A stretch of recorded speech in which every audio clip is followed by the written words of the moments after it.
Hey everybody, wanted to start putting a little more attention to my channel here. I've been doing a lot of videos on just cutting and test cuts, that sort of stuff, going over some saws, a few reviews here and there.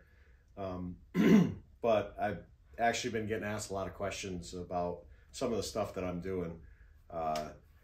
One right here is a full wrap bar that I actually made, and how I did it was I bought another bar for the same saw. This one's a little bit different style. You can see matches up a little bit better. I like this better than the large hoop. So I actually bought this bar online and attached it to the other bar. And how I did that was, on your original bar, you've got plugs in on the end. And when you take the bar off, to get those plugs out, if you drill and tap a hole in the end and use a slide hammer, you can pull those plugs out and then modify them so they'll fit in both halves of the bar and drill new holes to line up with your factory mounting, that's what I did on this saw. This is a XL76. Excuse me.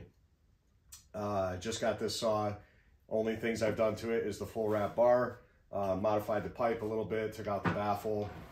It's in pretty good shape. It runs really good. I'm completely happy with it. I took the bar off it just for this video. It's easier to show you what I got going on here. But basically I attached the 2.5 onto the original plugs that were in the bar. So it works out. I've done it before. I've done it on a Super Easy. I've got a full wrap on one of those. And the full wrap thing, I really like it. It's functional.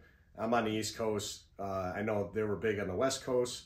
I don't know why not so much here, probably because the timber's not as big, but I think it's great no matter what size tree you're cutting down. It's nice to be able to flip the saw and handle it like that. But if you're from around here, finding them it's like trying to find hen's teeth. They just don't exist. So I've been looking all over online. And when you do find them, they're very expensive. So I make them. Yeah, it comes out pretty good. So anyway, just wanted to show you guys what I got going on with this one saw, and let me know what you think. Subscribe. I'll do some more videos, and thank you.